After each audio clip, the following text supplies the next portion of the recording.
Sebut saja namaku Reza. Aku adalah seorang satpam di perusahaan ini. Aku bekerja baru 4 bulan di sini. Selama 4 bulan, aku baru kali ini melihat bos di perusahaan ini. Ternyata ia adalah seorang wanita yang bernama Santi. Umurnya kurang lebih 29 tahun, namun masih single. Ia orangnya baik kepada bawahan, namun tetap disegani di perusahaan ini. Ia cantik, tapi belum ada pasangan. Bisa jadi ia belum menemukan seseorang yang sesuai kriterianya. Aku tidak tahu dengan diri ini.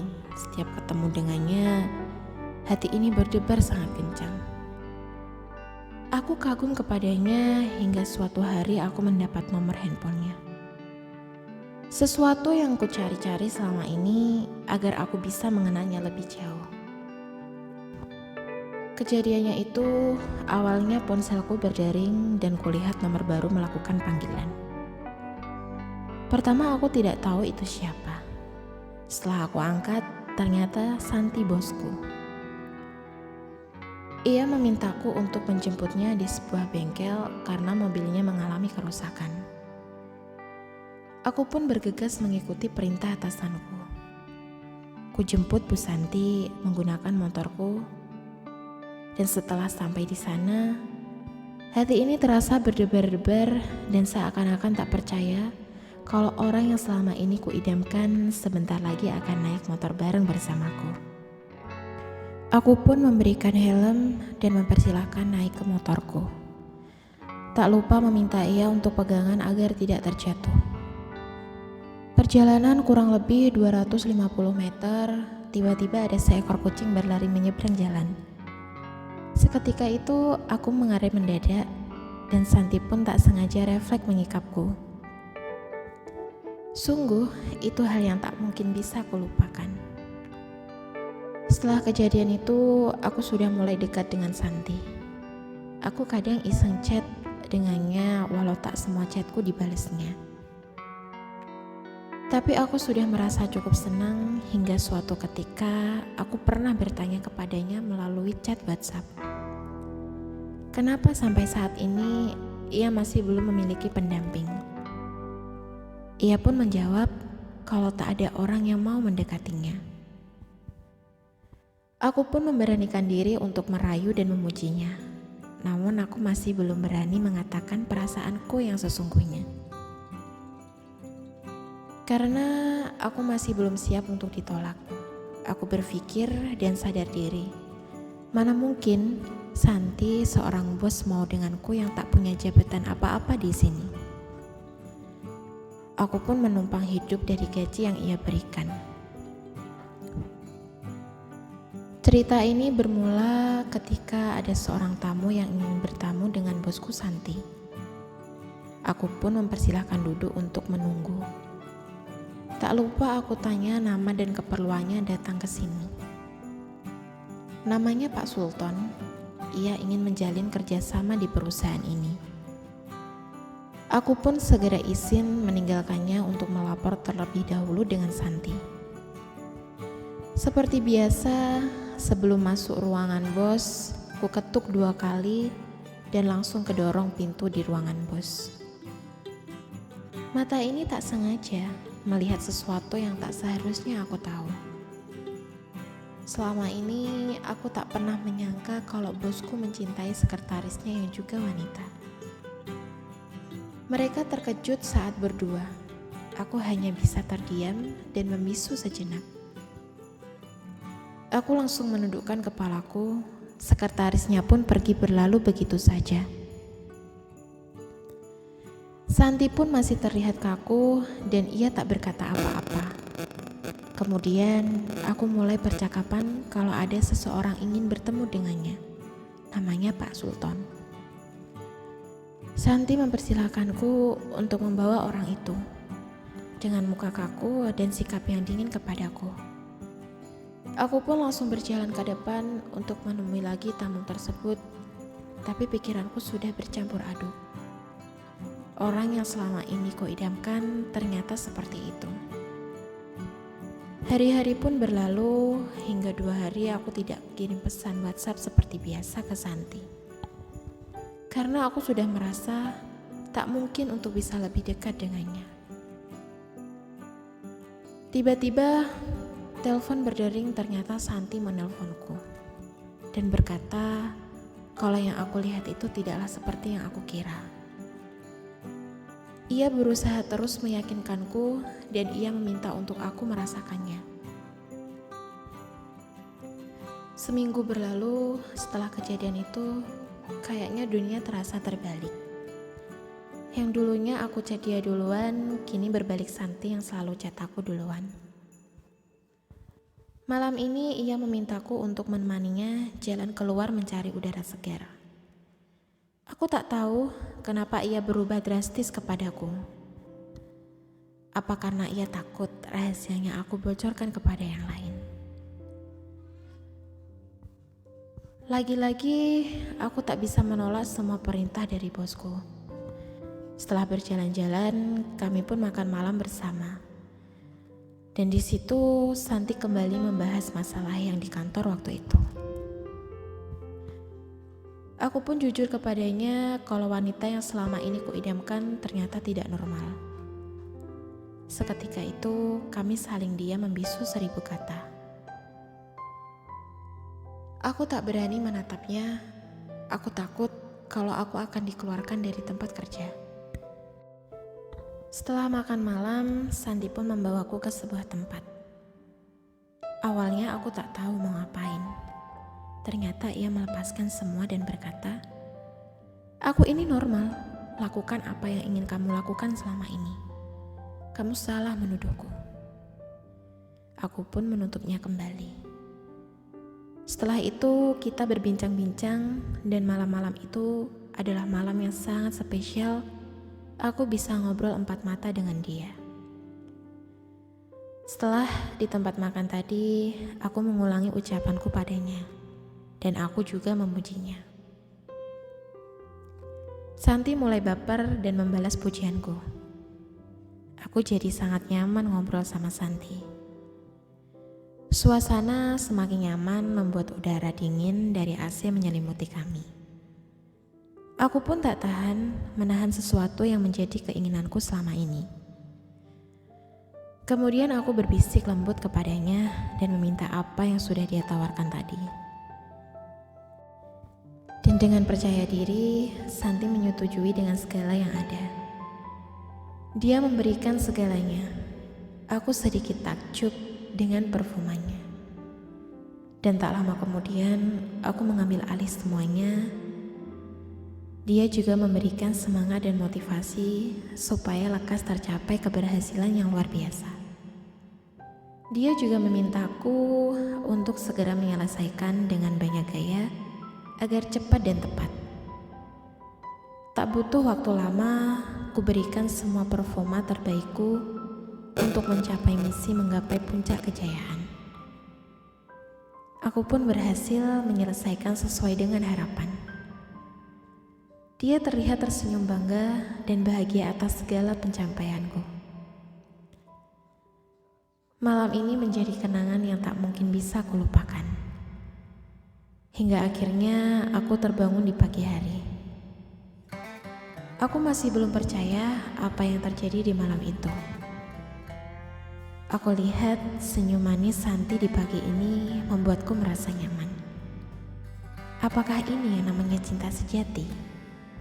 Ataukah ini hanya perasaanku saja yang berlebihan? Dan semua itu terus membuatku ingin mengulang lagi dan lagi. Santi awalnya menolak, tapi dia selalu setuju bila aku katakan keinginanku. Aku sudah merasa sangat yakin kalau dia juga mencintaiku. 3 bulan berlalu, aku pun menanyakan cinta Santi kepadaku. Aku ingin sungguh-sungguh menjalin hubungan ini dengan serius, namun Santi menolakku. "Apakah kamu mempunyai cowok lain atau ini karena sekretarismu?" ucapku kepadanya dengan perasaan kesal. Ia hanya menjawab dengan senyuman membuat hati ini semakin jengkel padanya. Aku coba mendesaknya untuk bicara apa alasan menolak cintaku.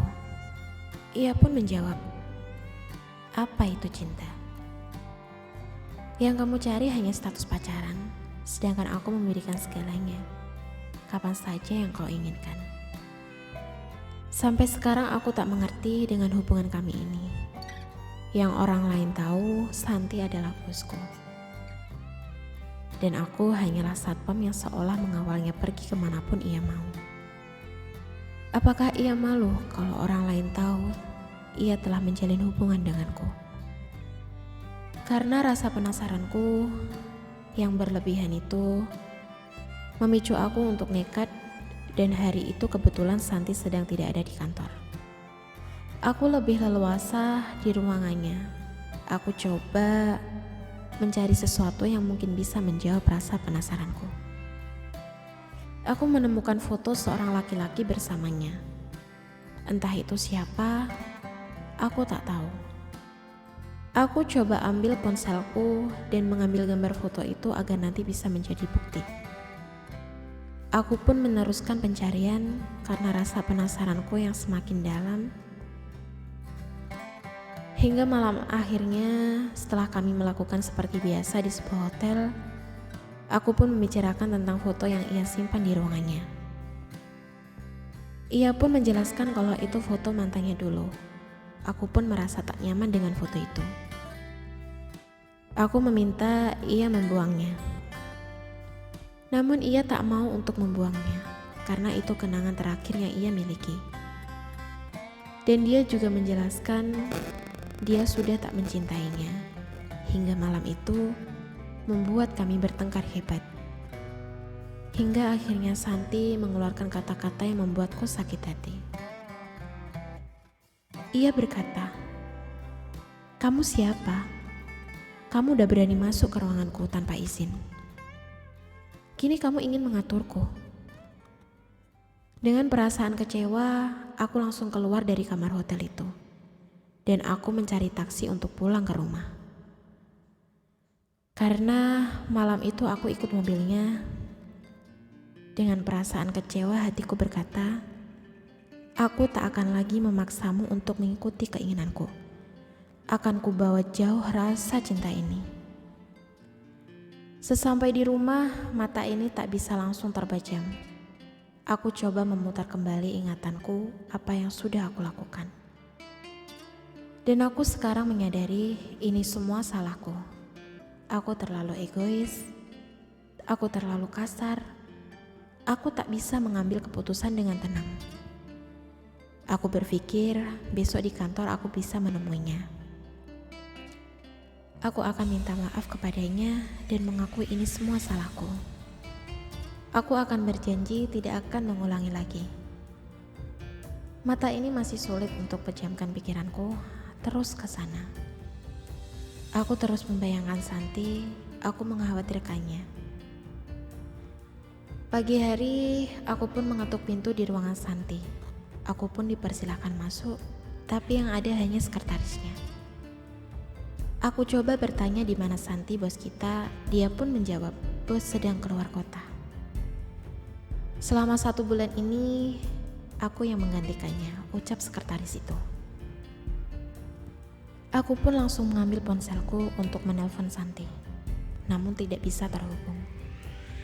Aku tahu, ia pasti marah padaku.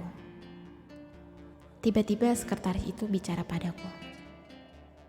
Reza, silakan duduk dulu. Ada sesuatu yang penting untuk kubicarakan padamu. Aku pun langsung duduk. Kamu sadar gak? Selama ini kamu sedang diuji oleh bos. Pantaskah untuk menjadi pendampingnya? Aku pun terdiam mendengar ucapan sekretaris itu. Yang kamu lihat saat aku berdua dengannya, itu sudah kami atur sedemikian rupa. Itu semua bertujuan, bisakah mulut kamu menjaga semua rahasia yang ada di perusahaan ini? Dan apabila sampai ada yang tahu, itu pasti karena kamu, dan sampai saat ini tidak ada karyawan satupun yang tahu. Artinya kamu lulus dalam ujian itu. Dan apakah kamu lebih mempercayai ucapannya daripada apa yang kamu lihat? Aku pun menundukkan kepala dan tak sengaja air mata ini menetes. Sekretaris itu pun melanjutkan bicaranya. Foto-foto itu memang sengaja ia simpan dan ia bilang itu foto mantannya. Yang sebenarnya itu foto kakaknya yang ada di luar negeri saat ini. Ia hanya mencoba kedewasaan kamu. Ternyata kamu begitu mudah mengambil keputusan dan egois. Aku hanya termenung menyesali semua yang terjadi. Beberapa menit kemudian, aku bilang pada sekretaris itu, rasa cintaku mengalahkan akal sehatku. Aku benar-benar menyesal. Sekarang aku tak hanya kehilangan Santi. Mulai hari ini, aku akan mengundurkan diri dari perusahaan ini untuk menebus semua kesalahanku padanya. Setelah keluar ruangan, aku akan menulis surat pengunduran diri dan tolong sampaikan maafku padanya. Sekretaris itu hanya memandangku dan menganggukkan kepalanya. Aku pun bergegas keluar ruangan. Belum sampai aku membuka pintu, terdengar suara dari belakangku. Asal kamu benar-benar bisa merubah sikapmu, jangan kamu mengundurkan diri dari perusahaan ini. Asal kamu tulus mencintaiku, pinang aku setelah kamu keluar dari ruangan ini. Sontak aku kaget dengar suara yang ada di belakangku. Aku segera membalikkan diri. Santi sudah berada di belakangku dengan senyum manisnya. Begitulah sedikit cerita tentang kisah cintaku. Semoga teman-teman terhibur dengan cerita ini dan semoga bisa mengambil hikmah dari cerita ini. Terima kasih, sampai jumpa di video-video berikutnya.